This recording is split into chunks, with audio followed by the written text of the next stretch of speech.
Good afternoon or good morning. My name's Alex, and many of you tuning in because I asked you to, or you saw me on Twitter. Maybe you saw that I was bringing Nathan along. Nathan LeClaire will be joining me very shortly. So today we're going to talk about going from drinking the open source Koolaid to becoming a business owner and everything in between. The last 2 years for me have been a pretty intense journey, and I owe a lot to a lot of people. We're going to look at what does it mean to get money into your business. It's necessary. Money pays bills. Money brings food onto the table. We can't really live without it. We don't have to be obsessed with it, but we need to know how to handle it and what it means to try and bring it in. We'll then bust some myths, because I know some of you are here and you're thinking sales is where someone tries to force me to buy something I don't want. Slippery, cold spam emails. I want to bust a few myths there.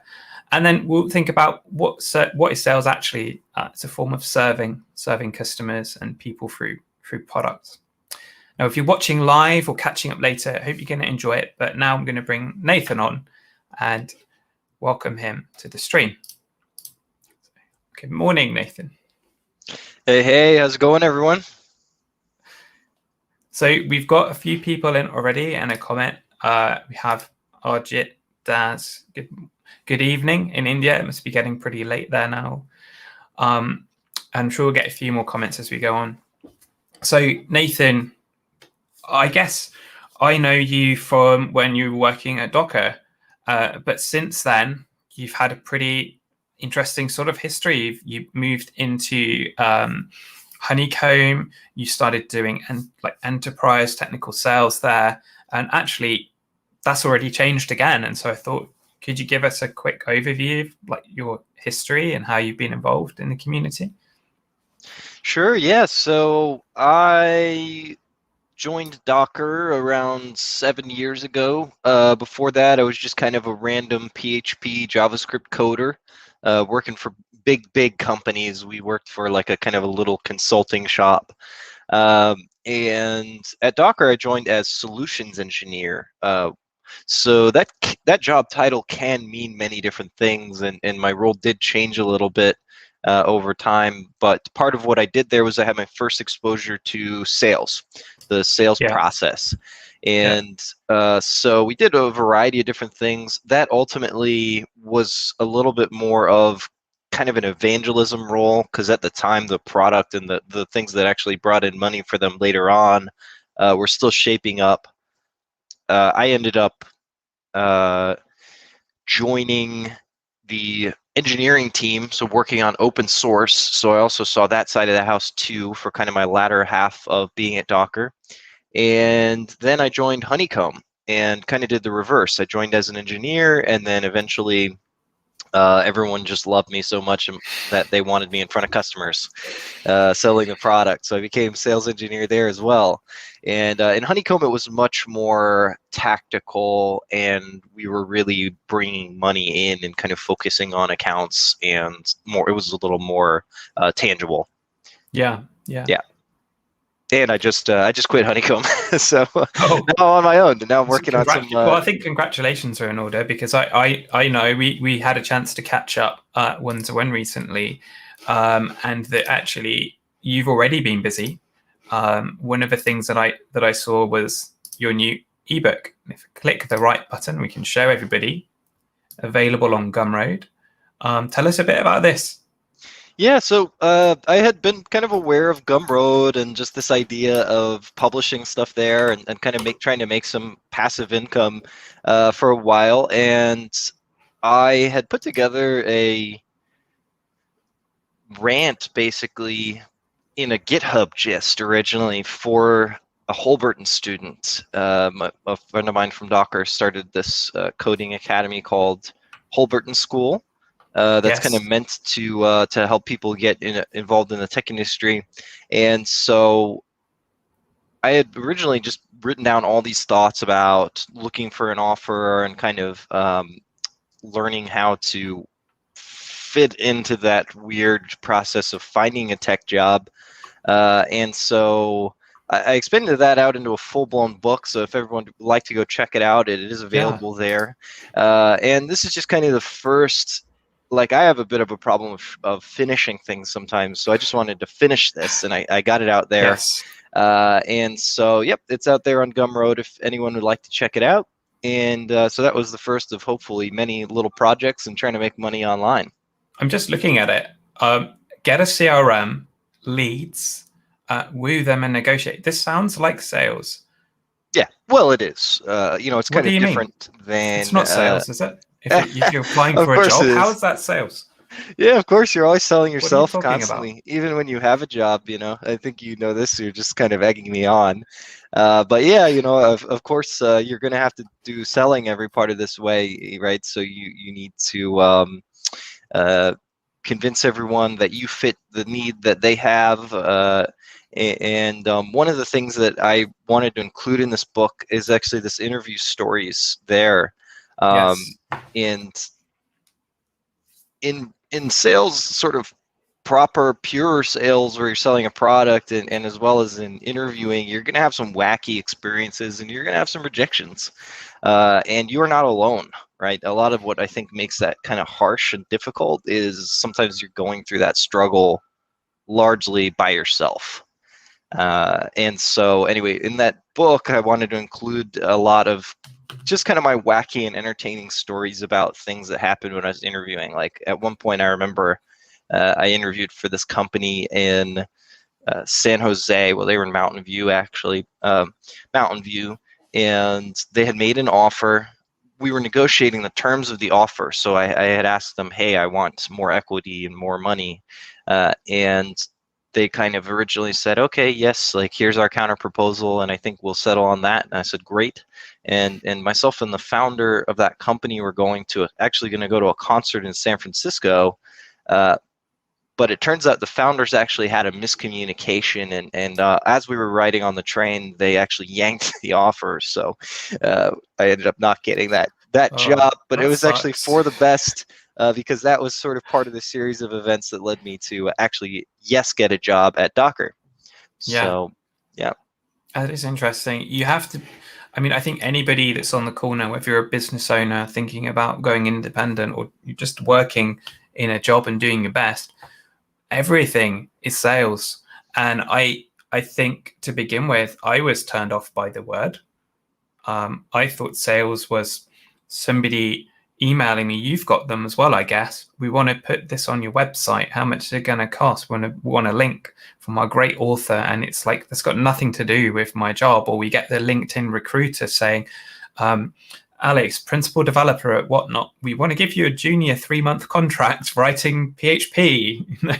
It's urgent. Right. And people just not understanding. I don't know, what is it you think that gives people that impression about sales, that it's sort of slimy or people are trying to get one over on you?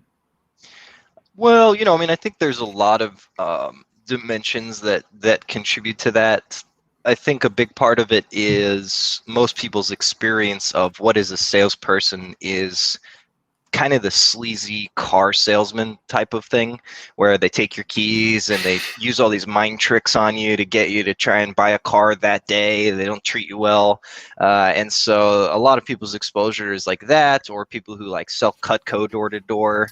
And they try to use these tricks of like hand them a keyboard with a pen that rolls into your hand, and then they kind of feel obligated to sign. Then, you throw all that in with a lot of developers, often maybe in the field, they've had bad experiences, like in their jobs, with salespeople who are either just brash and obnoxious personalities, or they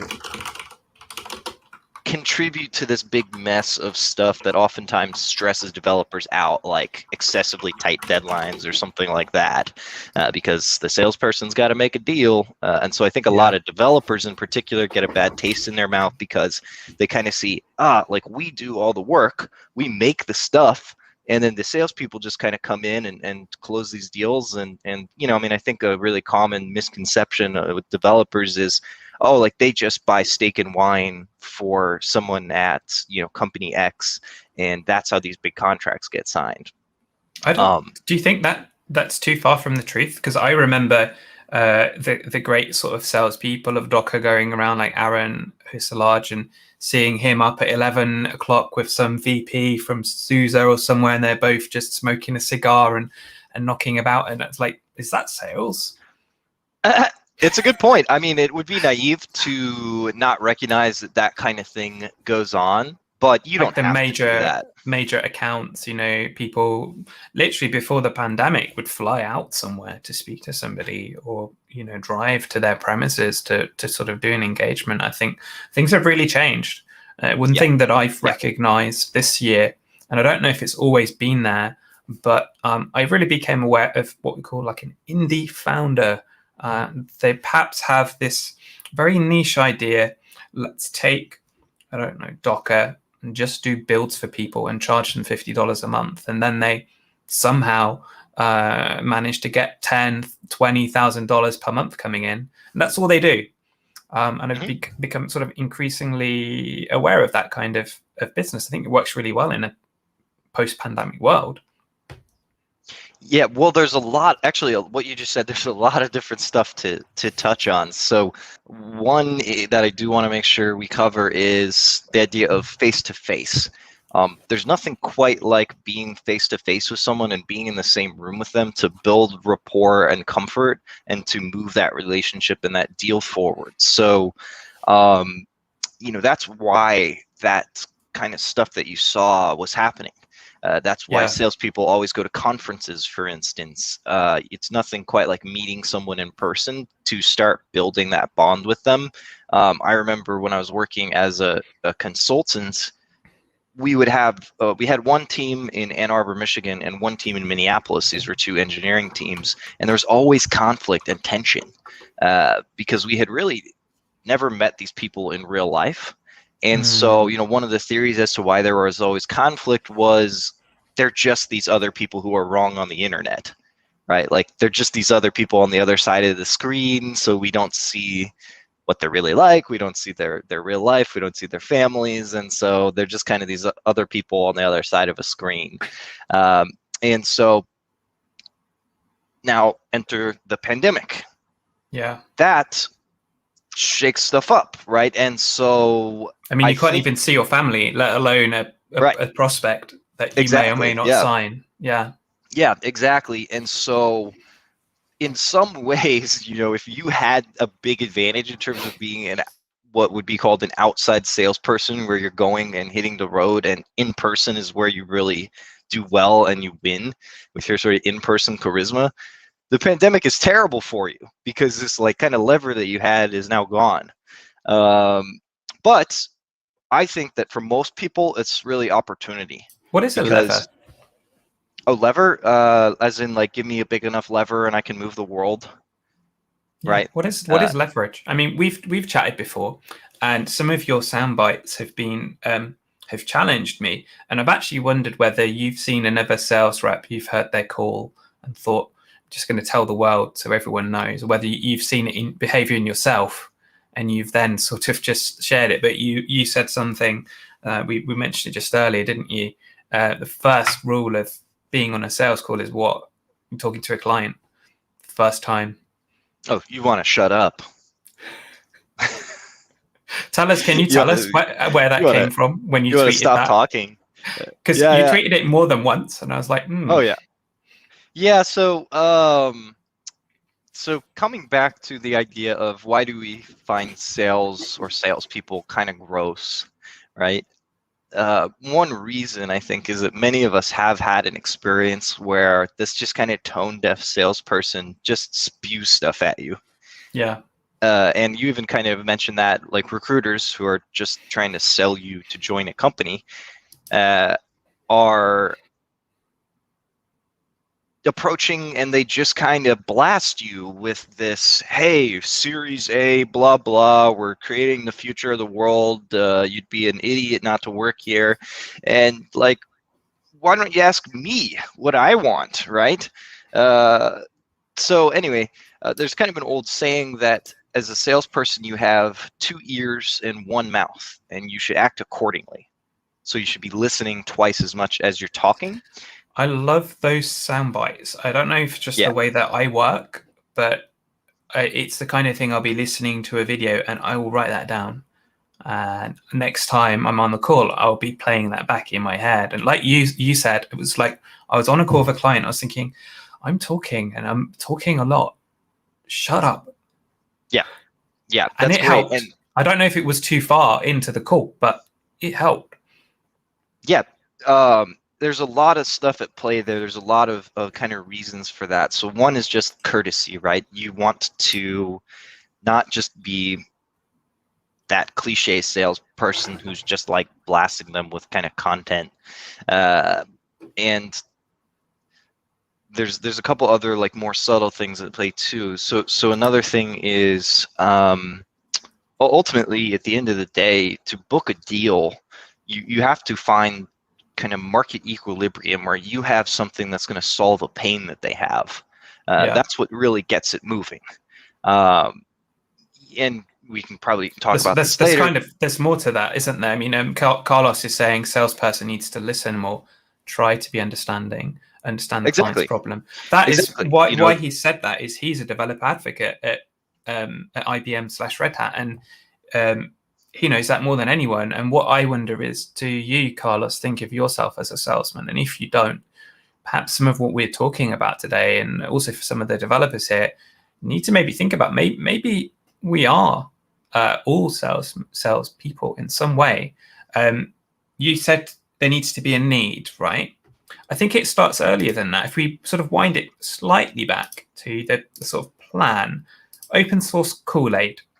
We both were doing open source pretty much full time. We both kind of moved on from that. But the thing that keep coming back to me is, as much open source projects, as many that I release, as hard as I work on them, as much as I serve the needs and have free calls with enterprise companies, one thing and another, there's nothing for them to buy at the end of the day. There's just a sponsorship.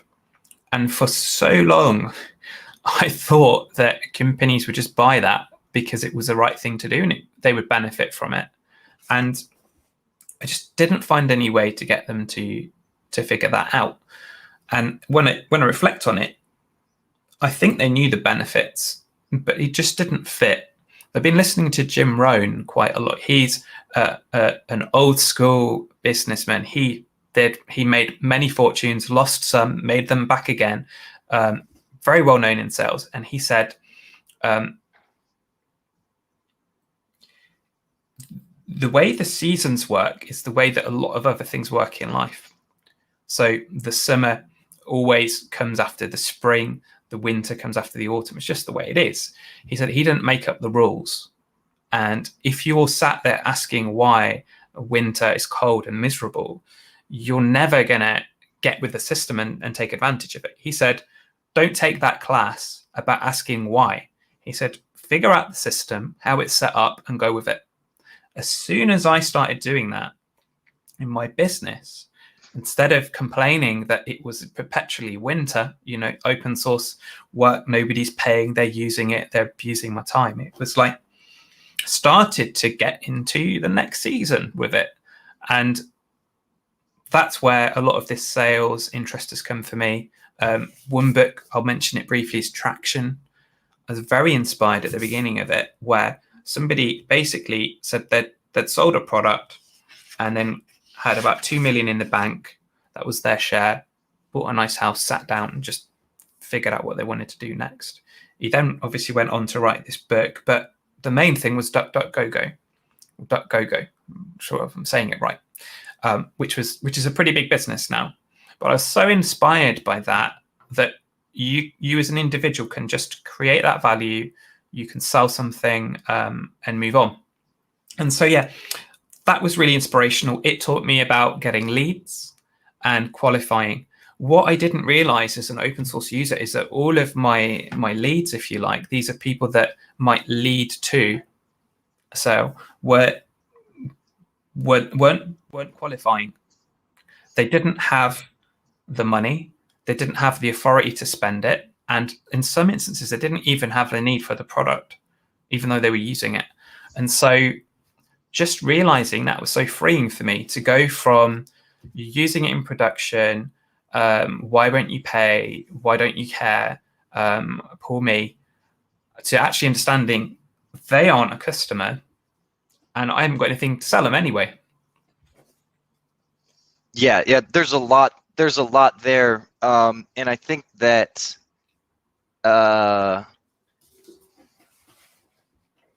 well, actually, there is one point I wanted to just bring up before we dive in on this, kind of calling back to the last section, which is why would developers care about sales?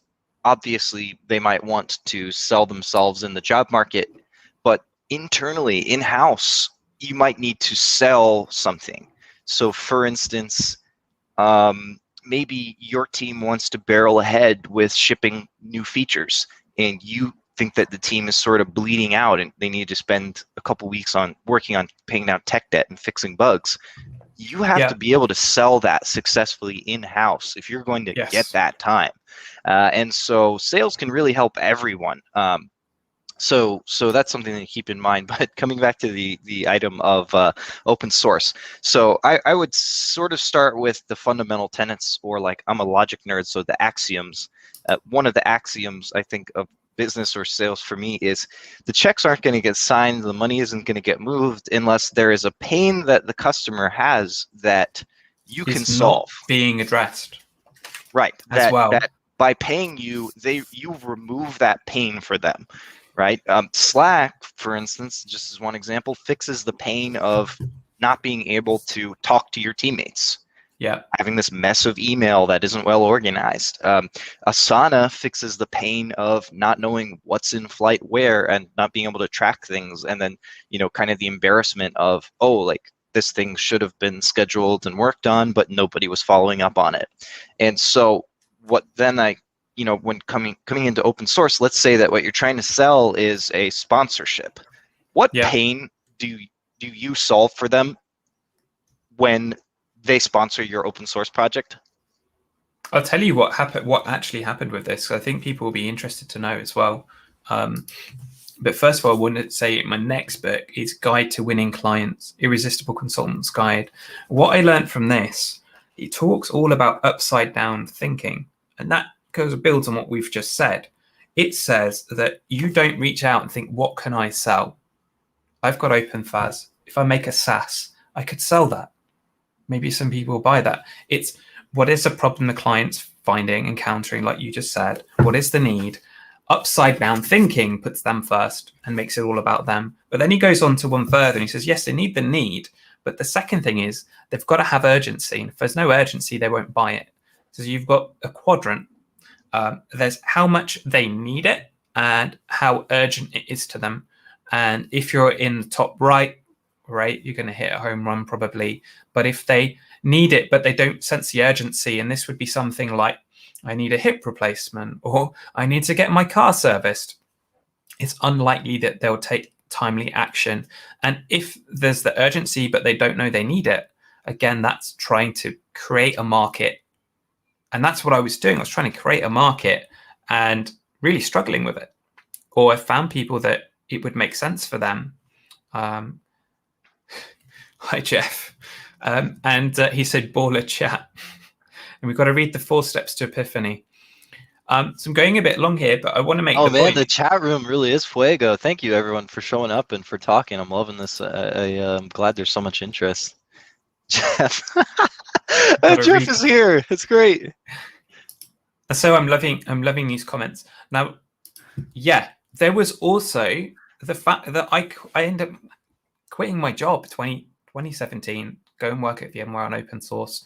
I couldn't create product while I was there. I couldn't service customers. They had needs that was like, well, you can't, we're not going to give you sales. We're not going to give you a team to service these clients, and ended up leaving there. And then I was in a position to do it. I didn't have any clients. And so that was really difficult from day one, actually finding the leads, knowing who was a lead that would potentially be qualified, how to qualify them. I didn't know. I just hated it that everyone was asking me, are you a student, a director? Are you a manager? How many people in your organization? Now I know why they ask.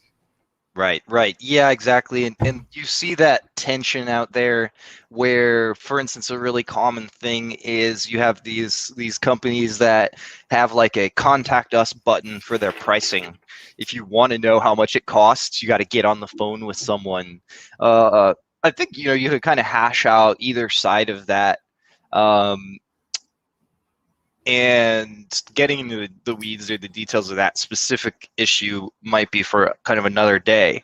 But Absolutely. that's why they have that. And coming back to what you said about their timeline, there's an old school technique. I think it was invented by like IBM way back when, called BANT. It's an acronym, BANT, budget, But authority. What's the N? yeah, I don't know what the other ones are. Need, Some time, need maybe. and timeline. Can Timeline someone is the Google T. IBM BANT and put it in the chat? Maybe I Jeff. think I'll just look it up, BANT. But yeah, that's very similar need. to Need. That's very similar to Zig Ziglar. He has almost exactly the same thing. It says you're either a lead is only a lead, at which point they're either a prospect or suspect. And suspects, just use your time. And sometimes I have leads that they will buy, but they're going to drain my time like mad. And I know because I get email replies within 5 minutes, or they don't seem to listen or read. We end up with 100 email chain. I'm like, I don't think I want to do business with this person. Because at the end of the day, it's two-way. Zig Ziglar says that your sale doesn't finish once you've got the money. That is something that I don't know if that's something you had in your work. Well, after sales, connecting after and. Oh yeah, I mean, and the most money I think that you're going to make generally is going to be after the first dollars that you book. So I think one of my guiding principles is to try and close a deal as quickly as you can, even if it's small, because sometimes you'll figure out what is the purchasing process, and so the next time we go to do it, there aren't going to be any unpleasant surprises. Maybe if they have a purchasing person that's trying to wear you down and get a discount and stuff, you've already gone through the hoops that they might like you or something, and so you just know what to expect. But also, buying anything new is taking a risk. And so just like you're taking a risk on them, talking to them without actually getting any money, they're taking a risk on you when they buy your service without fully having it implemented and fully baked. And so they're taking a risk. But once you know you're solid, and if you have a clear path forward to sell more stuff, then you really can make a lot of money after the initial kind of first dollars that you bring in, and the smart companies orient things to guide you along that path, and kind of coming back to the idea of time and them needing to do something this quarter. What can you do if they actually don't have any of that naturally? One thing you can do is to introduce a bit of artificial time pressure, right? Yes. We can decide how we actually present things. This is your leverage again, isn't it? Because I remember we were chatting about this. It's like you need some leverage for the client, because it's great being nice, but nice doesn't get you anywhere in this world. It won't get you. It won't. I was being nice, and I didn't get any money from my open source work. Yeah, and that's kind of part of the problem that I think is a little inherent in that trying to sell something open source thing is if you have some free product that you can just use forever, and then there's no need to actually buy something else to unlock the next tier or whatever, then you're just going to use the free thing forever because there's no time pressure, there's no nothing. Whereas if you enter a trial where in 2 weeks you're going to kind of have this shiny new toy taken away from you, then you're going to be more motivated to at least put down a credit card and kind of buy a basic subscription. And so I definitely think that, I mean, that's why you see all kinds of, like expiring offer, like, I've done it. I can show you I'm going to actually show you my post. Now, Simon Sinek, another quite influential person in this area, he's not a salesman, but he's in leadership. And I was talking to IBM, a guy at IBM in Red Hat, Sebastian, the maintainer of KeyClick. He said, we've had Simon Sinek into our business. He gave a seminar and, oh yeah, it's so great. One thing he said is don't use offers, don't use deals, because it's a kind of manipulation. But it kind of works as long as there's the margin in it. And the context he was talking about it was like supermarkets undercutting each other 2-for-1, and they are making a loss. But I'll show you what happened when I had a go with this. Is I launched my ebook on a Friday. This ebook was all about OpenVAS. So this was the first time I wouldn't say it's the first time I made money connected to the project, because I was paid a lot of money at VMware. They were very, very generous. Also had some client consulting work after I quit on OpenVAS as well. But in terms of sponsorships and companies paying because they were using it, didn't really have a lot. And so I launched the ebook, and 5 hours went past and nobody bought it. And I thought, it's failed. Nobody wants it. It's got no market fit. Fortunately, by the end of Friday night, I had $500 of sales. And you might have had a similar graph with yours. Actually then got a bit of long tail. I'm looking for it here. I did an offer. Said you'll get the whole lot for $50 instead of $100, only if you do it by the end of the weekend. And this is what happened. There you People go. responded to it. Now, I've actually done this a few times. And one time I got a nasty email back, or I say it was nasty, maybe it was just blindsided feedback. He said, we're not going to buy this if you keep doing that. And so he was like, because I'll never know if next week it's going to be $10 cheaper or not. And I think at that point, it is really those people don't have the need and the urgency for the product, right? Or they're just buying it, or they're not necessarily seeing the value. One thing that I saw yesterday is I offered up my net booting workshop, slightly different one, for $50 reduced from $100 to get the whole package. I told somebody, they said, I need that. I said, well, you can buy it right now. You'll get it for $50. And I'm about to change the price, so act quickly. You went in and bought the minimum, $35. And I said, why did you do that? I did this for you so you could get the video, because I want you to have the benefit. And he turned around and said, you're a hard salesman, aren't you? I was like, no, I'm trying to help you. Well, it sounds like saved you $65. And we got into an argument, and I felt terrible about it afterwards. And I was like, why am I chasing $15? What is wrong with me? And I just so wanted to help him. Likewise, yesterday I had somebody using inlets, the open source of inlets, and they were like, okay, there's a problem. You've moved the Docker image. It's like, yep. Thanks for using inlets. It's actually here now. I then said, it looks like you're not a sponsor for inlets. Any reason why? He said, well, if I sponsored everything I used, then I wouldn't have any money left. I just thought, it's a joke. So one of the things that I'm increasingly aware of is that open source tools like Ketchup Arcade, great, maybe even OpenVAS, they're there because they serve a purpose for me and the people that use them, but they're not going to be a source of income. And I just have to really get some counseling now, I think, and work through these issues of all these cheap developers, because it's not seeing the wood for the trees. Yeah. I mean, there's a lot going on there. One thing, you had a couple of bad experiences with customers. It happens. Not everyone's always on the same page. You get just bad customers sometimes who they weren't going to pay you anyway, right? All business is about, I set the price. If you get a discount on that, if I'm offering these temporary codes to give you a discount, I'm doing you a favor. So I'm charging this for my thing that I made, that I invested time into. You've spent countless hours accumulating the skills to then go and invest more countless hours to write down this knowledge, consolidate it all in one place to help these people. And I mean, I don't think it's that much to ask to reclaim some of that in terms of money, right? No. And so then someone says, oh, like, I'm not going to buy because like you keep doing these weird coupon codes. Well, are you not going to buy stuff off of Amazon because the price changes sometimes? Yeah. No, like we all know that businesses change their prices. Sometimes it costs X, sometimes it costs X times 2. Just I mean, depends, right? this is not a problem of modern age. I mean, there's a parable in the Bible of this guy. He needed somebody to go and I think it was collect grapes from the vineyard. He went to town. He hired someone, paid them $5 an hour or a day.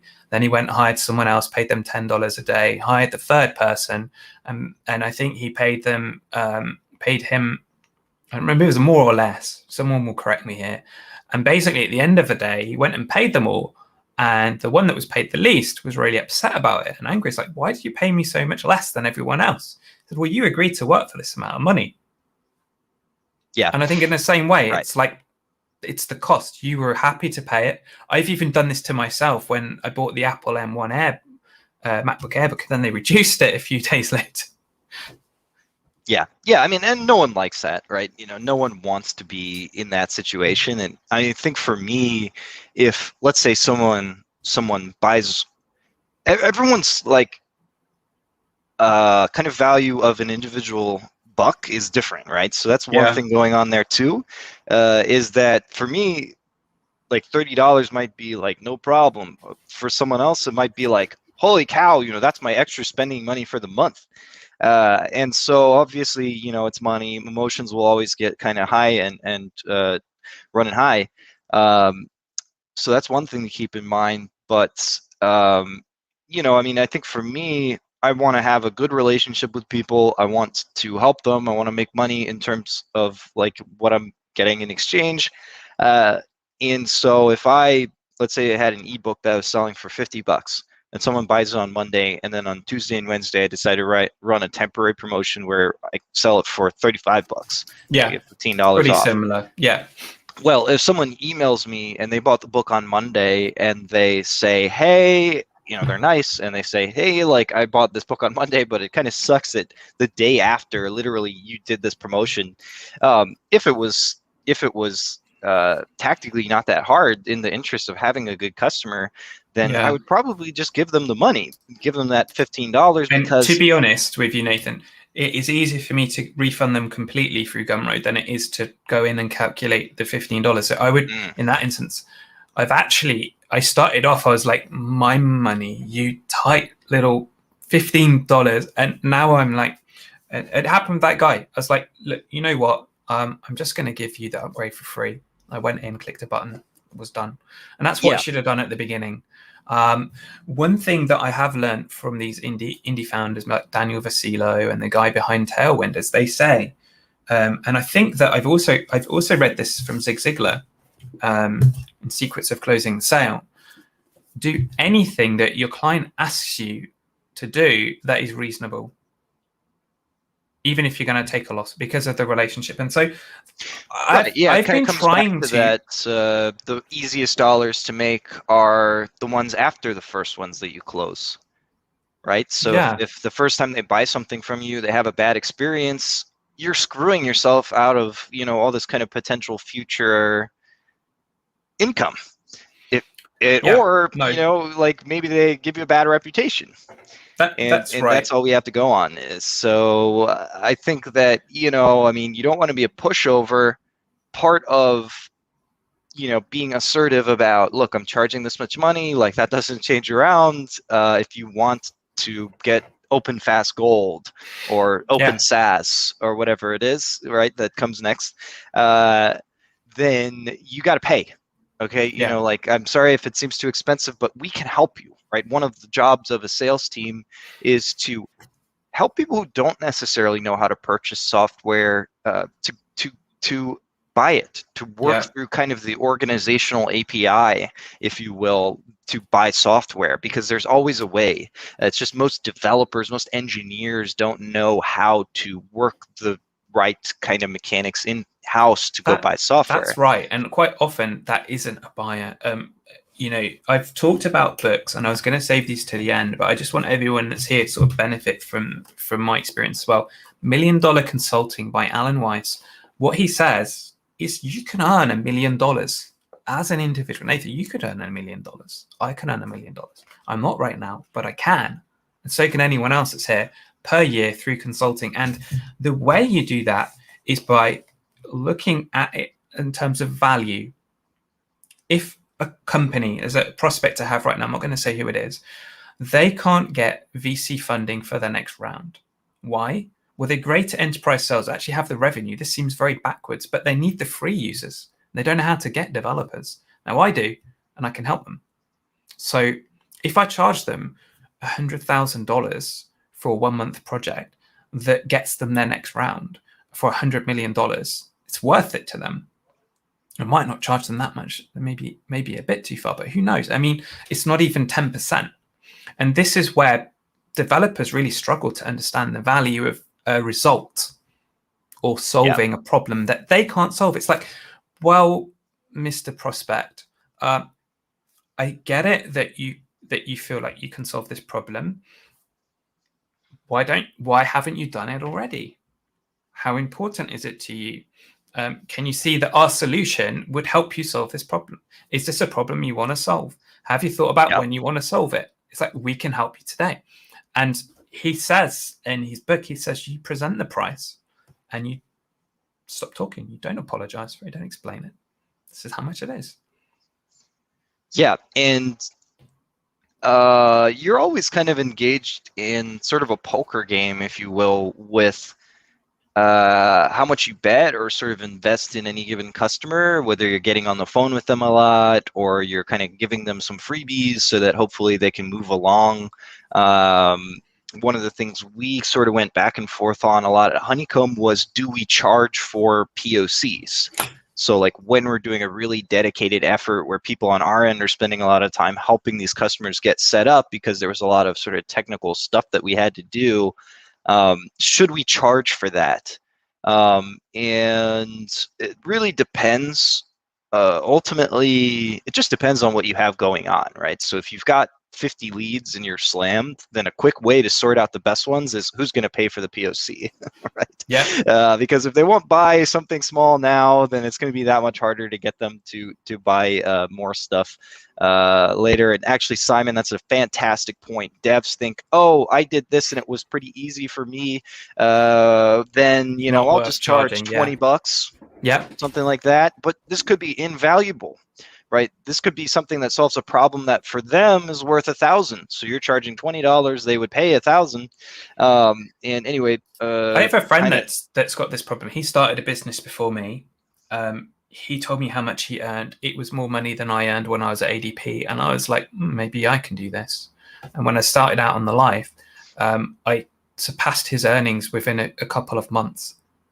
Nice. And he's been doing it for 5 years. Now, I hope you don't feel offended if he comes there. He's a good friend of mine. Why is that? He charges per hour and has a day rate. He said, I'm going to do some work for a client. He's got a very highly specific database skill for learnings, e-learning. Do some client work. He said, done an hourly rate. I can't remember what it was. It was £70 maybe, like $100.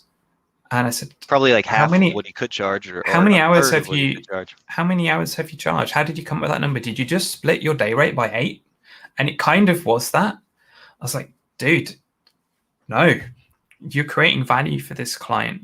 Why don't you charge them £10,000 to solve the problem that they've got instead of agreeing to do 3 hours a week on retainer until they don't need you anymore? It's like, but Alex, if I had to ask for that much money, I would be mildly uncomfortable temporarily. I mean, think about it, right? Like that's pretty much what stops people is fear of rejection and just knowing that it's going to be uncomfortable. And so I totally get it. It's pretty common, I think, to everyone.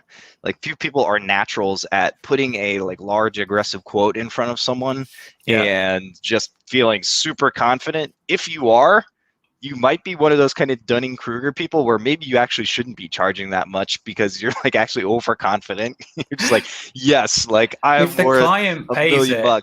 Let's get on with it. Because let's face it, if they had McKinsey in, they'd be paying $1 million minimum for a project. There you go. If you can create them similar results, let's just do it.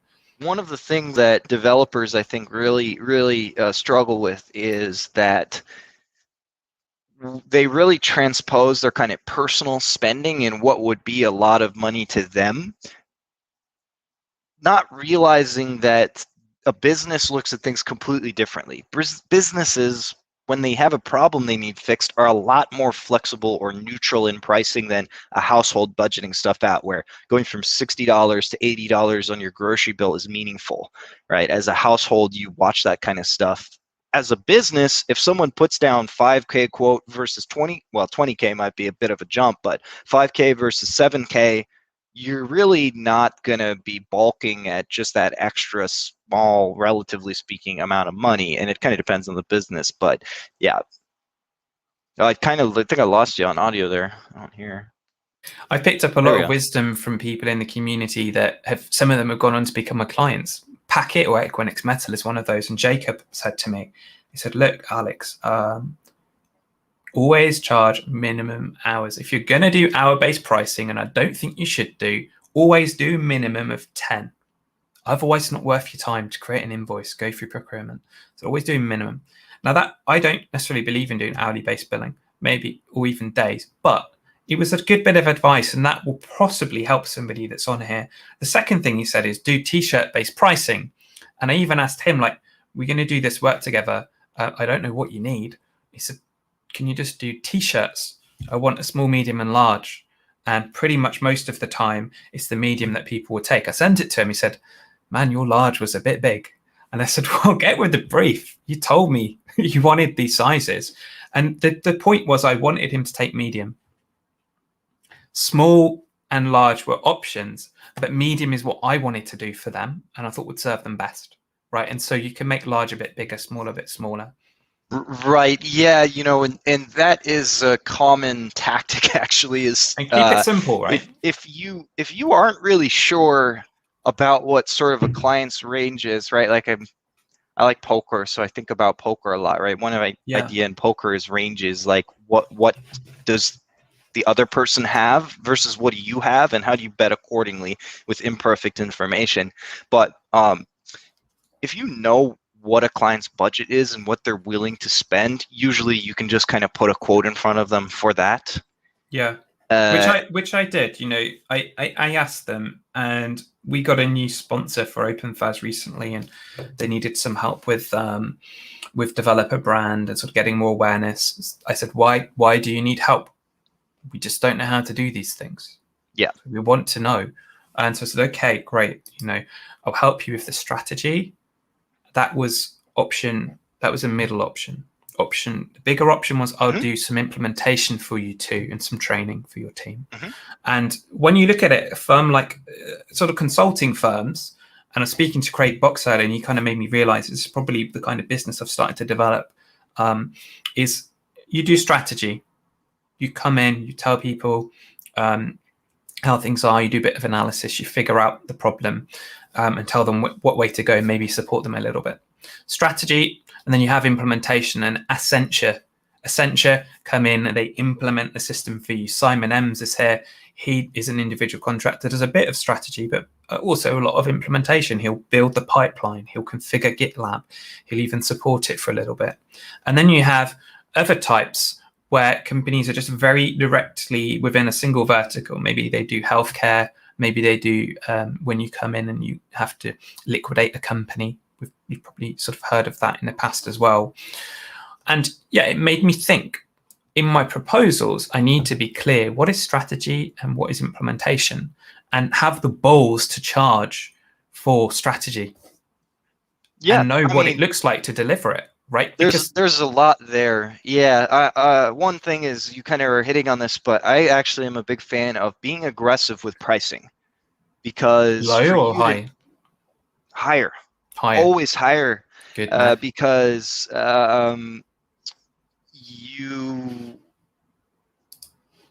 you can knock things off the price if they balk and they say, oh, like, you know, sorry, but that's too expensive.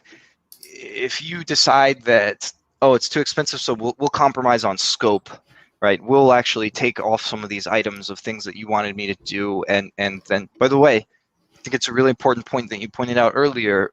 We are allergic to hourly here. Yeah. I saw this lady on Twitter. She's really cool.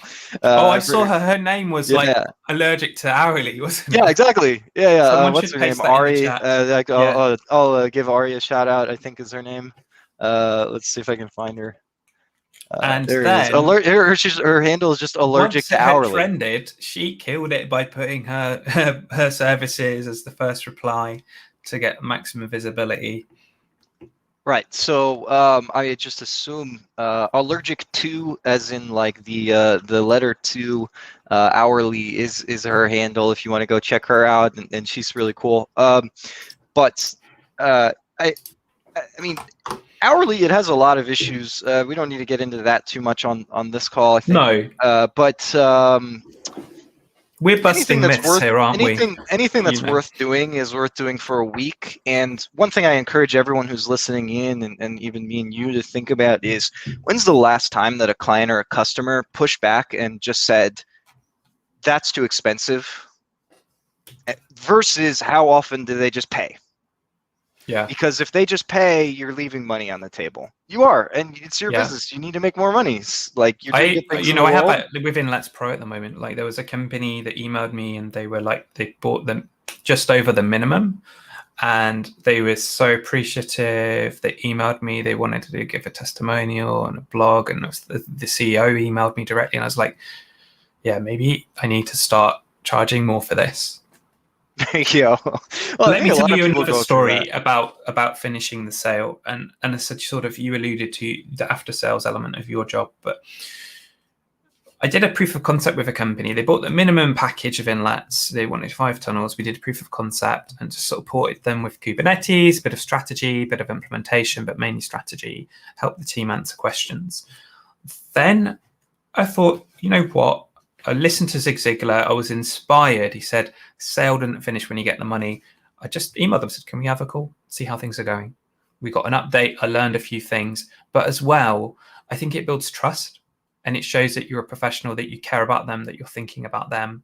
And then there was another client. They bought Inlets Pro because they wanted to take a big database, migrate it, this is for the Norwegian Postal Service, live. It was too big to copy it or take it offline. So they want to do it live, and there's a tool. If you can get it into Azure, you can just slurp it up. They got pushed back because of compliance, and they said, look, we've got this other idea. We want to replace a VPN. Can we do that? I said, I could have just replied to him. It seemed like a simple question. I said, look, I'll give you half an hour. We met, I chat to him, and at the end of it, I tried to close him again. Not for a sale, but for a testimonial. And this is it. It's like the fear of rejection every time. And it's getting over that. And I said, look, Mr. Prospect, has this time helped you? If you had a colleague that had the same need, would this have helped them too? I said, well, it's unlikely I'm going to meet your colleague because I don't live in Norway. Is there some other way we could do this? Would you be willing to write a 2-sentence testimonial? And he said, yeah, sure. And again, it's like asking for the close. Even though it's not a sale, you're still selling something. Yeah, what would you say? There's a lot going on in there, and you made some really great points. So one is, especially as engineers, let's hop on a call. I think a lot of us, when we hear that, we're just like we don't want to hop on a call. So that is actually unless I'm the one that's drowning. Like if I'm drowning and I'm run out of steam, I want the call. Yeah, I would really take that offer, and that was the situation there, rather than the other way around. But a lot of people who are buyers, people who really can sign or can work their way to budget authority somehow, like an engineering manager, they're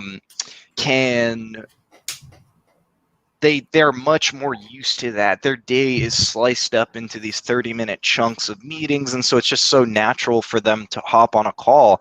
And so one thing that was hard for me is just my natural instinct is I don't want to get on the phone. I'd rather just Slack or email, whatever. But being on the phone, that's what it is. You're going to have a strong correlation between closing business and who you actually get into Zoom. And so that's why there's a whole role in sales who basically their whole job is to get meetings.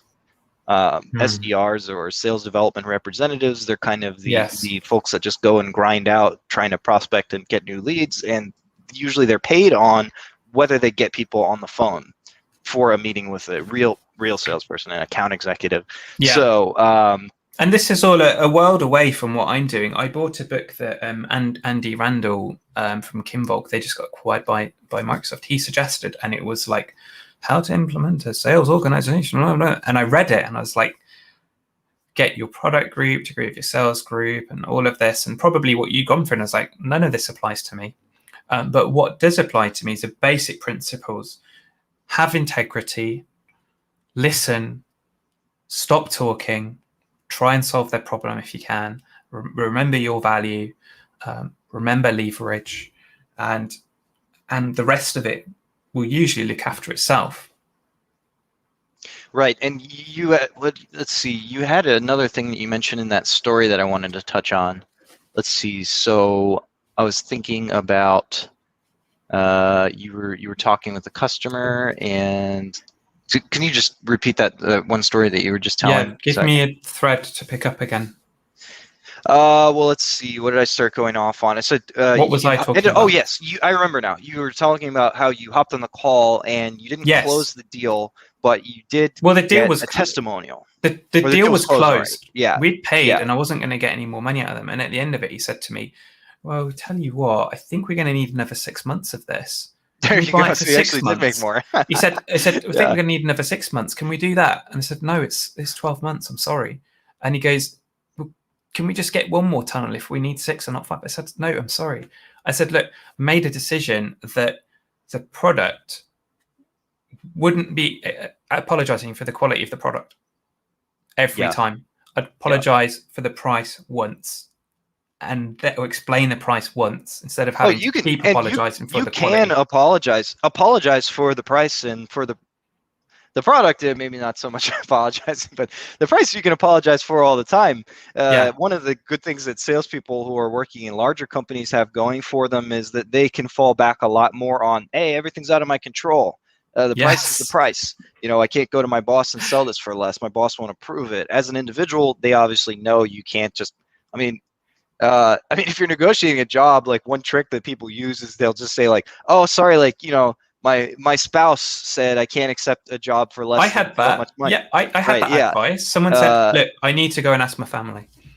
Can I?" Perfect. Yeah, can I get a day? I'm going to go and ask my family. Yeah. But external authority, that's a tactic people use, and it works. You kind of have to decide if that's correct for you. I could say my business. I got to ask my business advisor. There you go. This deal that's $600,000, and you want a $200,000 discount. Well, I'm going to have to speak to my business advisor. Yeah. But there's a couple really important things in that story that I want to highlight. So one is, you hopped on the phone with this person. Let's just say in this case it was a lead. They didn't buy yet, and so well, it's funny you say that, M. Shaw. Oftentimes, sorry can be a good way to diffuse tension. So like if they're like, oh, like I don't want to pay 25 grand, you're like, sorry, like the price is the price. They're like, okay, like you're nice. Like the thing is, I didn't mean that. What I meant is, if I lowered the price, I'd have to lower the quality, and I don't want to apologize for the quality. You should not apologize for that. You feel like you're putting forward the right thing in the world. But coming back to this idea of this call that you had. So one thing that is important, I think, is like when you're in sales, you should be free and kind of giving of things, right? You can, for instance, do a demo for people that might not be the most promising people in the world, but you should always be looking to get something in return. Right, something. It doesn't have to be closing a deal, but oftentimes, the way these big accounts will shape up and work really well is you'll get information that can be useful too. Yeah. Hey, what's your who can buy on your side, right? Yes. Like who can actually sign a big check? And so if you're helping them, you're giving them a demo, you're teaching them about your product and your market, you should expect them to give you some stuff back too. Hey, Sally Q on our side is the big boss that signs the big checks, and there's archetypes as well, isn't there? Once you know that, I'm strategizing, I need to get to her. Once you know that archetype of I'm talking to a tech lead, I'm talking to a manager that doesn't have purchase authority, and you can ask them if you've got the rapport. You can ask them. So, Mr.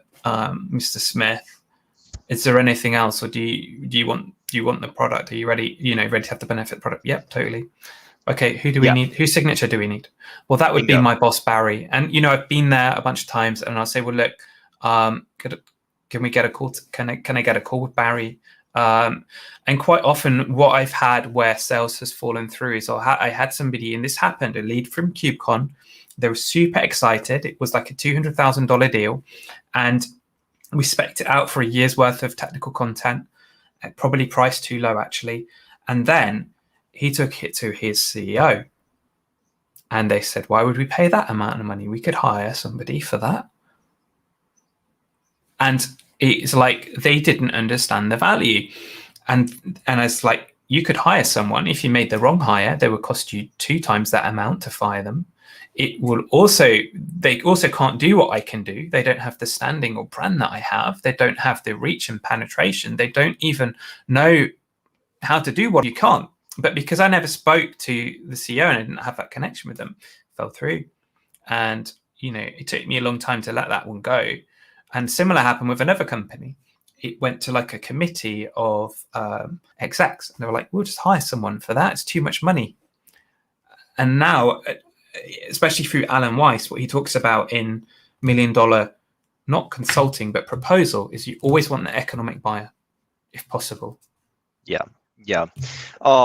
And what you're describing there is starting to get into more enterprise sale kind of decision by committee, because the amounts are so high. That has its own kind of finesse to it, where you have to it's always the best, I think, if you can get in the room with those people and understand what their needs are, because they might be different. Listen, to the person you're speaking to, right? Those are great anecdotes. I love these stories because, all right, so the reason they stated was we could actually hire someone for that same amount, but was that really why they didn't buy? Or was it because they didn't think that you could solve their pain? Yeah. That's just something to chew on, because the economic buyer, those people who are in those roles, they don't always see things exactly the right way. And so you have champions that have to kind of advocate for you, bang the drum. Your best people are the ones that really want to get the deal done. So they're working the CEO or whoever to kind of convince them. And nothing is as powerful as when it comes from the client themselves. Right. So if I'm the CEO and someone's putting a $200,000 proposal in front of me, if I'm looking around at the exec staff and everyone's kind of going, well, I don't know, seems risky. Maybe we could just hire someone instead. Then, I'm going to say no. But if 2 or 3 execs and people that I trust are going, we should really do this, like, hiring someone, that's not gonna bring the same things to the table as what OpenFast Gold does, or I don't know exactly what you were selling. Consulting, consulting, blog posts and stuff, and there's also like the culture of the organization. Some organizations understand working with contractors. Packet from the very beginning didn't have the funds to buy in permanent staff because they were buying servers and capex, so they got in consultants like me and Avi Detcher. He's a great person to speak to on sales, by the way. Amazing, very inspirational, and many others. So the company I was, hopefully the name didn't slip out, was dealing with there, they just didn't have that experience. And likewise, I signed a deal for some content and it was 5 figures. I then had another company that I did as a favor. I did them 10% of the cost. It could be insane to do that in normally running a business. I did it. They come back to me and said, we want you to do it for half of what you did last time. I was like, you just got acquired by a massive company. I could understand when you're a startup. Like, we don't think the price is worth the time. I replied back and I said, well, look, okay, I'm sorry about that, but tell me where you're getting your content from for $1,000, and how much hours do you have to put into editing that? How much are you having to communicate with them? Once they've got that, what brand have they got? How big is their reach? How many impressions are they getting on Twitter? Is it 1 million a month? And then I said, look, how much would it cost you to get Brett Fisher or Nigel Poulton to do it? I'm pretty sure they wouldn't go this low. And so I probably shouldn't have gone back with that. But if it was a conversation, it would work better. But again, people that say price, they don't understand the cost, because if they've got to market the heck out of that to get the same value as paying me an extra 10 grand, then they might as well save the time and spend the money, because you can't get time back. Exactly. You did absolutely the right thing there, which was you highlighted the pain, right? They're trying to nickel and dime you, and it's like you said, you're kind of looking around going, you just got acquired and you should have like plenty of cash. So why are you trying to nickel and dime?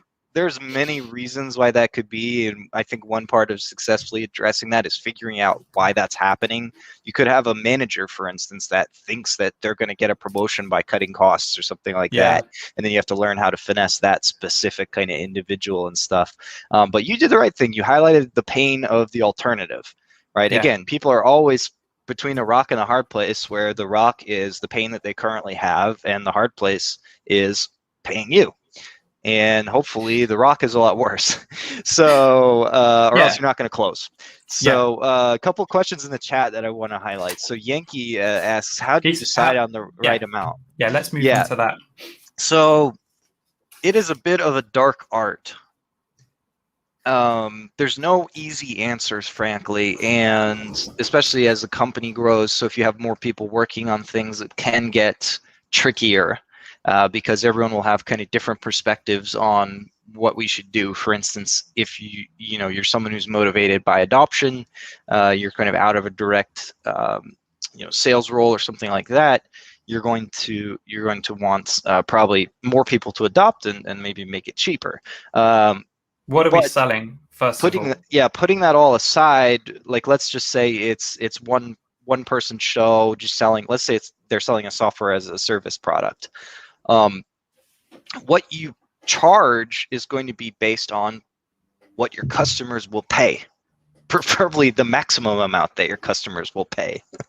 Because again, businesses are less sensitive to price than individual consumers, and software is infinitely flexible in terms of how you can price it. So should you charge just a little bit over what it costs? Absolutely not. You should charge as much as you can get. And so, maybe your model might be the case that you will benefit from having a lot of users, so you don't want to kind of disincentivize that behavior by charging too much per user or something.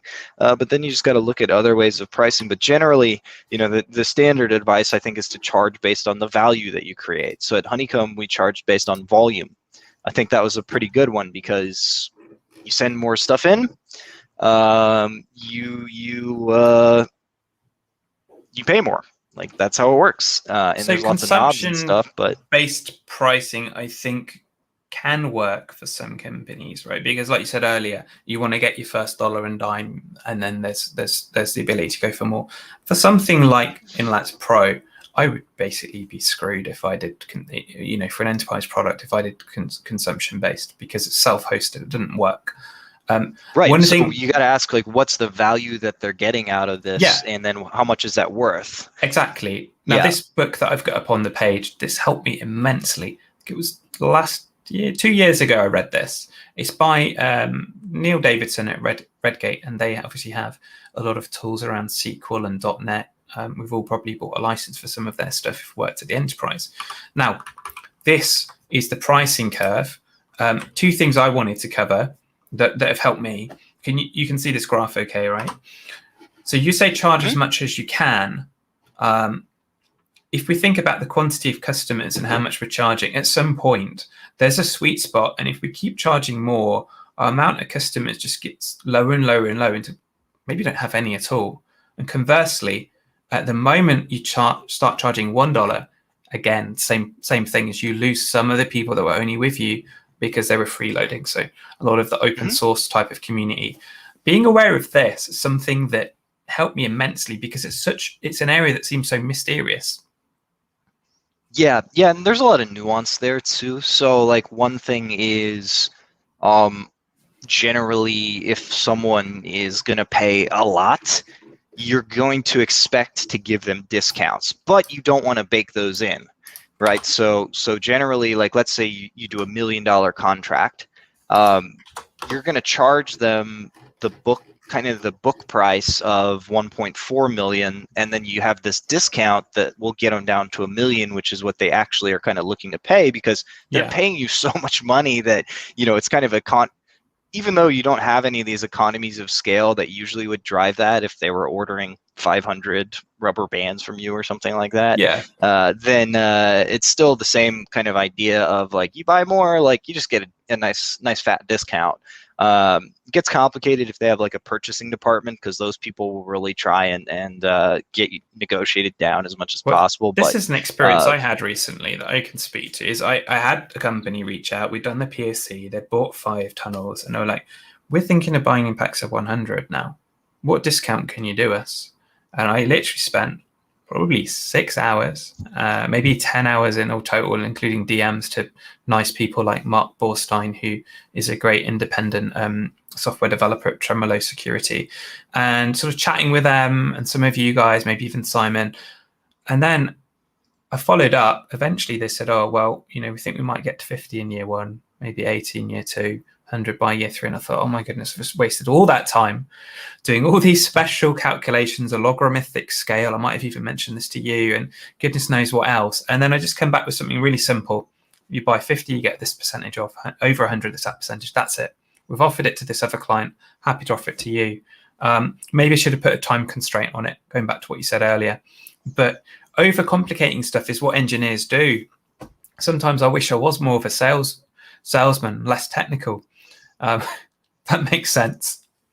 Yeah, that's why it can be very good to think about all this stuff ahead of time. The more that you have those processes and everything, you can kind of scale them out and stick to your guns, right? Because I've got to say, you're it in was the the heat of the first time I moment had it. Call.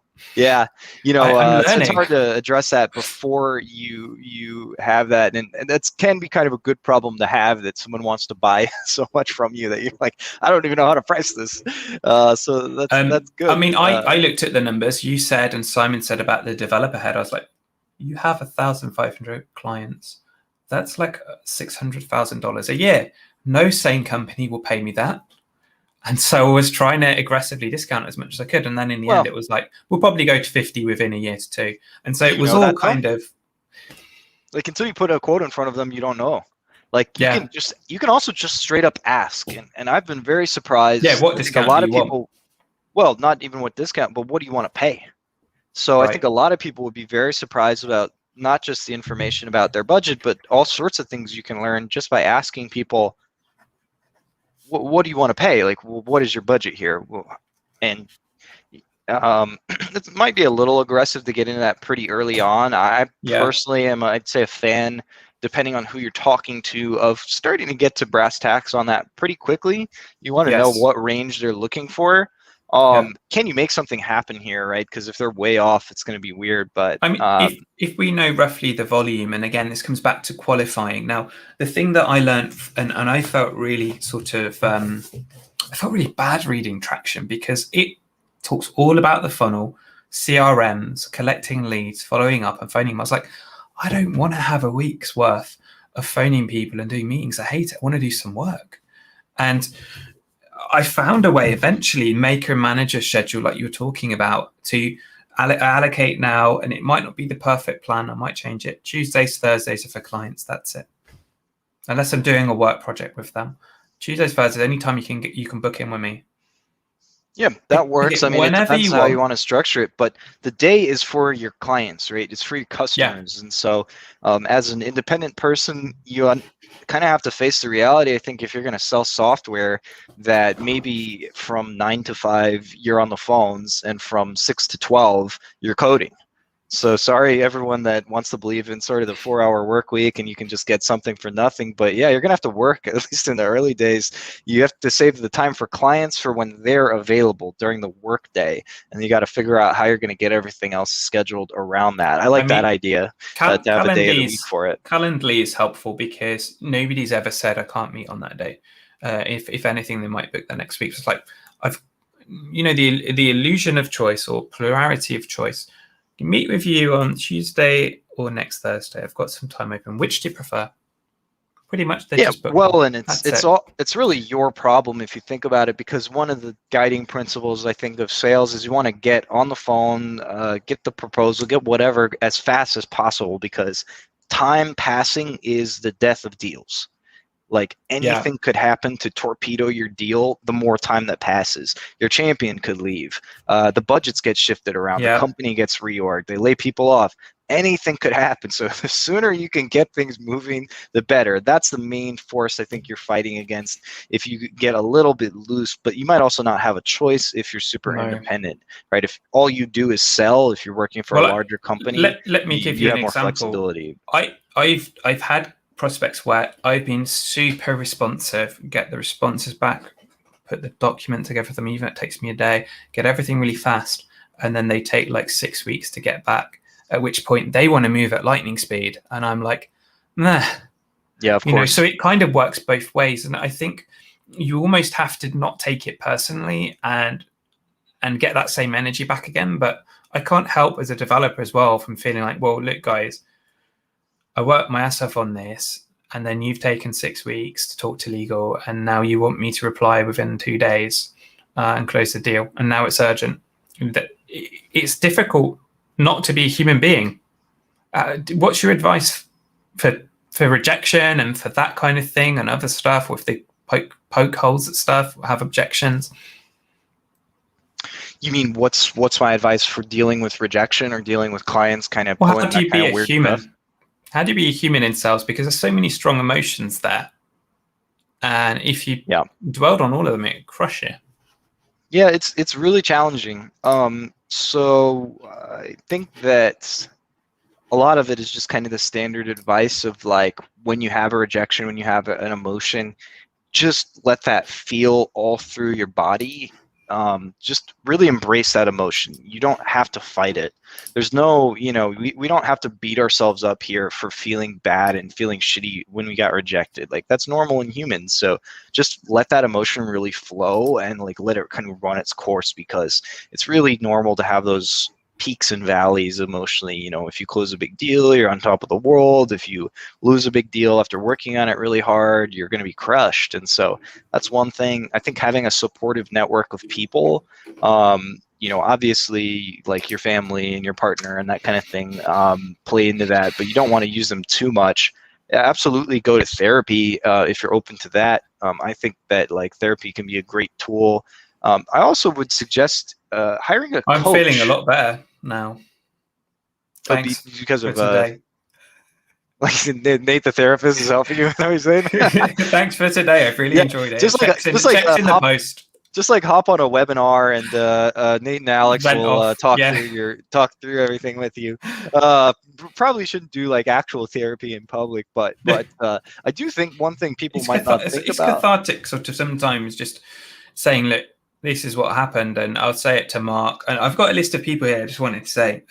Andy Randall, Sid at GitLab, Neil at Portainer, Jacob Smith at Packet, Joe Onisic with his company, Jamie Dobson, Penny at Container Solutions, and Mark Coleman now at Connect Myself as well. All of them I've been able to chat quite openly about this stuff because we're in the same boat. I couldn't believe it when I was chatting to Penny, and he's sort of chief of revenue there. He was like, you're doing the same work with the same clients, charging similar amounts. It's like, and it was like, oh, we've got this common experience. I said, well, how would you go into a client? And it was like what you said. You said, well, thing is, Alex, you want to get some experience first. You want to demonstrate some value, close a small project, 20 to 30,000 euros. Then after you've delivered the value, if you still want to work with them, 10x it. And I watched them do it with one of the clients that I came in and helped them with something, and I watched them do it, and I was like, wow, this is real. You can do a project and then 10x it on the next agreement over 2 quarters. And there's some real experts out there, but they still have the same sort of problems like some of the things that you and I have talked about. Yeah. I mean, I think a network of supporting individuals is so important, because as any kind of entrepreneur, even as just like a salesperson at a company, you might even think of yourselves as kind of an entrepreneur, you need people to support you, and so the only people who can effectively are people who have really been in that same hot seat. And so exactly those kind of people that you mentioned, where they've been there. I mean, that's one reason you and I have been talking lately, I think, because that can be really helpful to have like a network of folks who get where you're coming from and they can encourage you. And so I do think there's also a role potentially for a coach. So someone who is someone you pay that will help you to pick yourself up when things go wrong, to keep your head cool when they seem like they're going really well, because you also have to remember one challenge that companies end up having, whether they're small or large, is that when things are bad, oftentimes it's really easy to look around and say, holy shit, things are bad. We're going to run out of money if we don't do something about this fast. So therefore the pressure comes on, boom, and everybody rallies and saves the day. But when things are going well, you still need to be prospecting. You still need to be generating pipeline. You still need to be going out there and closing money and preparing for kind of the next 6 months. And it takes a really special, dedicated, sometimes paranoid mind to be looking around and saying, everything's great right now, but we still need to be prepared for if everything's not so great in 3 month. And totally and also a coach sometimes they will encourage you, and they'll also say, okay, like we got 3 weeks left in the quarter, like we need to just go like turn over every rock we have and like not just give up, but to really hit this and see if we can go close some money. I remember one quarter at Honeycomb where this was a guy, Farland McDowell, who is a fantastic salesperson and great sales coach, that was helping us on our sales team. At that point, it was basically 2 of us. I was the SE, and my colleague Michael Wild was the AE. And we were kind of coming up on the end of the 3rd quarter. It should be a fairly decent quarter, but it can be kind of laggy sometimes because you have a lot of those summer vacation months in there. And so it's one of the more iffy quarters. I'd say Q2, which is we're in right now, should be a really solid one, just generally speaking, because in August everyone just goes away for a month and leaves. Especially in Europe. Especially in Europe. I was shocked last year. Like, what a few of my clients like, yeah, we'll see you in three months. I was like, what? There you go. And in Europe, it'd be even more pronounced. In the US, we're these crazy workaholics who like are online. Well, you get 10 days a year. I mean, it's really bad for you. I mean, and as an entrepreneur, one of the things that you need to do is take time off. And it'll be easy for you now because you're changing jobs and you're kind of forced into that. But once you've got the pedal to the metal and you're actually doing work, you're closing checks, what I see is my bank balance in the company, because it's not mine, it's the company's. And I see like, nice. And then I see nothing. And that's because not that I didn't sell anything in that month. It's that it's when you get paid, it might be a net 30. And so I'm only going to see money in the company bank account in that month if I sold something 1 or 2 months before then. And that's the thing that's kind of difficult as well, because I looked at it and I was like, last August, I think it was just the GitHub sponsors. That was the only cash. And I felt shitty. Oh, really bad. And I look back and then I look at the whole year and I was like, maybe I've overachieved a little bit here. But some human part of emotion that just tells you the wrong story. Likewise, my wife told her sister, she's like, Alex just brought in this amount of money in his company, or she said he's doing really well, he's working really hard. And I said, why is that? Does he want to retire early? Why doesn't he just take his foot off the gas? And it's like what you said. What I'm trying to do is increasingly live the life I want to live now instead of waiting till I'm 65 to live it. And that has meant adjusting the balance a little bit. And I'm still having my calls with clients. If anything, I'm having more of them, just doing less of the other stuff. Time Off. I'm trying to see, I'm looking around if it's in here. Time Off is a great book. If anybody thinks sometimes that they should be doing more, or they're itching, or they feel like they've not got enough likes on Twitter and they need dopamine, there's this whole practice you can build of relaxation and doing things that are not productive. GrowLab is one of them. Simon is here. GrowLab. Okay. What are we saying? It's just in the chat. Yeah, the only thing is I don't want YouTube to to flag it as offensive. So sorry. Yeah, sorry. Yeah. We're trying to keep it clean, keep it family friendly. So GrowLab, I had someone say to me, "You work for us." Before we keep going, let me just finish this one story. Yes. So we were like, we had resigned ourselves to not being able to hit our quota for the quarter coming into September, and Farland looked around and said, "No, we have to hit quota, and so let's go turn over every rock that we can and go sort this out." And that's exactly what happened, and we actually ended up doing really well. So we exceeded our targets, but we wouldn't have if we didn't have a coach. Yes. So that's kind of my point. So sorry, go ahead. No, I think coaching is really valuable. In fact, I've had people reach out to me for coaching, and I think for it to be worth my time, I need to be coaching an exec that can pay me 5-6 figures, not a developer like I used to be. And I can help and I can coach, and I've done a little bit of it, but it isn't worth my time to get paid $100. And that's even a lot for too many people, right? That are developers, or they think it's too much, or $200-300. It's just not enough money for it. And so I totally agree with you. I would pay $300 a session for business coaching, but it's very difficult, right? What is the value of that? Allergic to hourly, right? So pretty quickly then, GrowLab is basically a project off my kilter now, that is all about not being productive, not writing a blog post and posting to Hacker News, not working on your indie product. It's just growing vegetables and seeds. That's all it is. And Simon is one of the people that's involved in it. And everybody, I think, has their own reasons, including me, for doing it. What we're doing is, that's what happens when you grow outdoors. Don't work out very well, especially at the moment. And here's the benefit. So if you have this problem, you can get this benefit. And at the same time, there's some cool experiments you can do to monitor the environment, gather the data, play with OpenFAS. But really, my mum is so tuned into my business head now. I text her it. I have this text to my phone. It says, "That's great, Alex. Congrats on a new website. How's this going to make you money?"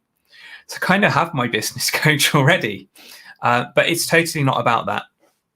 And actually, my wife said, look, this seems like it would really help people's mental well-being, because they're learning new skills. They're connecting with others. They're learning to really be present with where they are. And it's also kind of a giving. Everybody's giving to each other comments, encouragement. There's a hashtag behind it. And so that's what GrowLab is. So thanks. Yeah, well, Simon. Scroll back to that well-being section. Yeah, improve your well-being. Yeah, at the end of the day, this is what we're here for. All right, I'm as much of an advocate for individuals to go make as much money as possible and start their own companies and things like that as anyone. But this is what life is about, right? Connecting with other people, being mindful in the present moment, being giving. And so, you have to really keep that in mind. Like, what are we here for, right? And so anyway, I agree. This is really cool. I think I saw you tweet about the Grow Lab before, but now maybe I should check this out. You will have seen me tweet about it a lot, because this is something that, this is one I've not seen yet, and this one, it's a bit like selling, right? What is the benefit of somebody participating?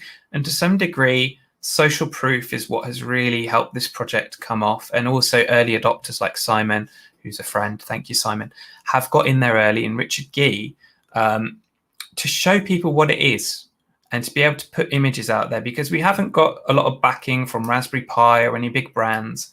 It's just people like me and you, all building our own labs and putting our own spin on it.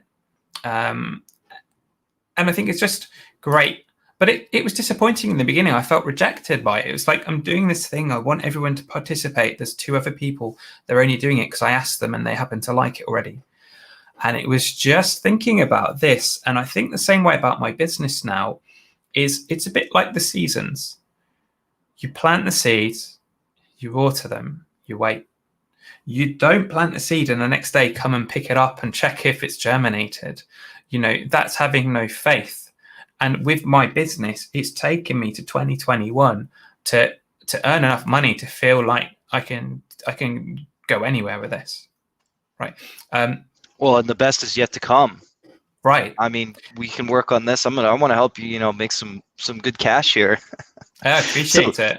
That's a great analogy, though, the way of thinking about it, because it's true. You just don't get things overnight. So there is no silver bullet. If you came to the seminar looking for these kind of magic words to say to close a deal, sorry, but that's not going to happen. You do have to tend to that garden. And so, but what I have found is if you diligently put in the work, if you really follow the program and stick to things and you have a good thing to sell, you're doing stuff out there in the world, it will work out. You will grow things. You will grow money. That's the mentality of Zig Ziglar, Jim Rohn, all of the great sales leaders and inspirational speakers are you get what you reap what you sow. So sow the deals. If some of the deals don't come through, maybe the seed fell on rocky ground and got eaten by the birds. Maybe some of it was in cracks where there were thorns and the thorns have choked it even though it got so far. And that's just been so freeing for me. I had 2 massive deals fall through. And then another one where I played so much integrity to an enterprise. I said, look, I think you only need this amount. And they came back and asked to pay 4 times more just because they wanted the extra capacity. And by showing up, by having integrity, by actually telling them not to buy stuff, it worked out better. And the 2 deals that I lost, I'm okay with that because of the one that I got and the next one I'm going to get. And it's having that faith that you put in the work, you'll get the results.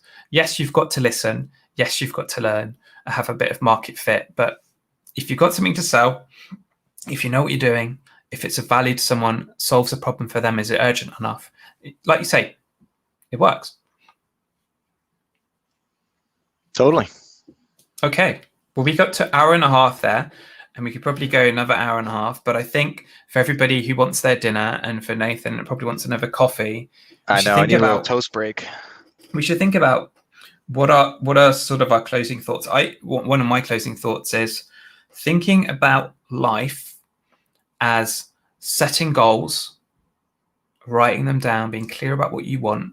I want to earn this amount of money in my company this year. I want this many customers. Planning your life, because if you don't, someone else will. It'll be someone else's plan and you won't enjoy it. I had somebody ask me, how do you get time to do these Raspberry Pi things? Do you even have a job?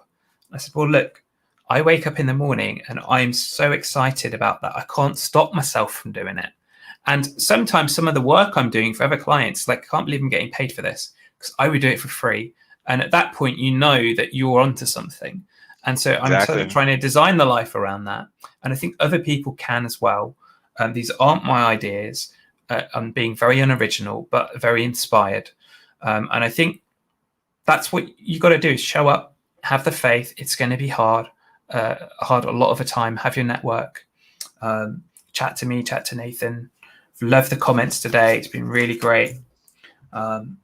Oh yeah, and my Twitter, by the way, in case anybody would like to go follow me, is @pem. So let me add it. You got it. Okay, cool.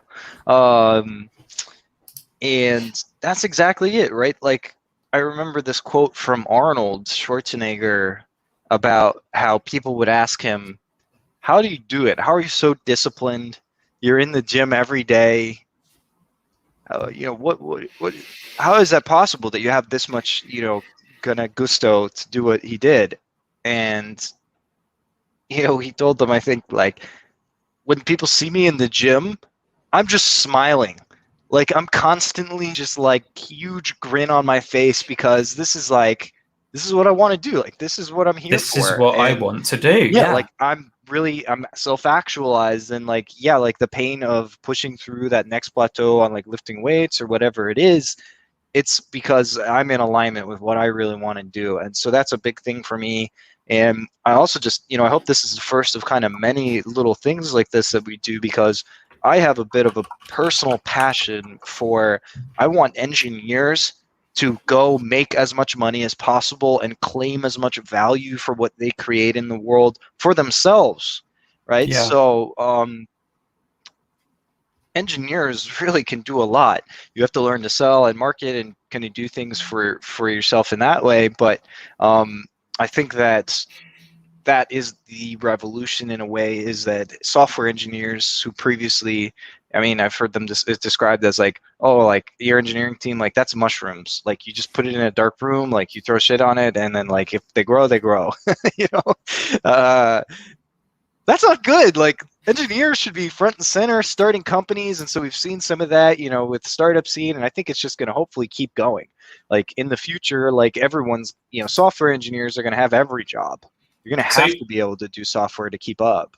I want some final thoughts from everybody that's still on the chat. Go. There's still Ramiro, 10 people on, and there's the two of us. I want these final, come on, send them in. Shah, I'm sure you have something. Sooner. Even if you've got two, let's get these final thoughts out here now. Always charge more. Not charging enough. Dan Cohn said that to me. I told him, he was very helpful to me, rest in peace. He was very helpful to me. And one of the things he always said is, you're not charging enough, charge more. Yeah, Ramiro. Yep. Exactly. And it's okay to make mistakes in that way. We all do. I just booked a consulting weekly deal and totally undersold myself probably. Even though I know better, I'm like the guy that's like, charge more, right? It's so much easier to see you with other people sometimes. Again, I think that's a good reason to have, a mentor or people you can bounce things off of. Hashing decisions out in groups and being vulnerable and admitting you don't know the right answer is a good thing. It's a really good thing to help, ask other people for help. I've told you all those people, and I've even asked you for help, not as much, but or as many times. But I've said to people, I don't know how to price this. I don't want to do hourly. I don't know that I can do fixed. What do I do? And they'll give you a suggestion. You can think on it, maybe take it in. When it comes back to coaching, one of the things that I think people, especially developers, get misconceptions with is, maybe this will help you, Nathan, is they think you're there to teach them because that's their only experience of training. They go on a Java course and they expect to be taught Java. It's the only framework they've got. Coaching for me is about accountability, predominantly, and listening. Yeah, you're there to make sure they're accountable, because they're more likely to do it if they know they've got to speak to you in a week and they haven't done anything. Why we have an open FAS call every week? Because I see people doing work the day before or 3 hours before because they feel the leverage. Yeah, I mean, it's really easy. I think as developers, we're just kind of accustomed to, like, we want to be just sort of sucking up knowledge and sort of accumulating more skills, accumulating more commits on GitHub, that kind of thing.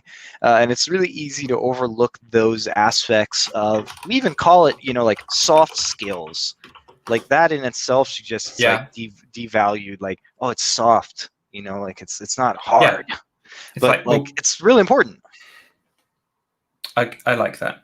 So integrity, thinking about your life as planting and sowing and reaping and seasons, planning, believing that if you put the work in, you'll get the results. I think these are all really positive things that, even if they're not true, if we model them, they work most of the time.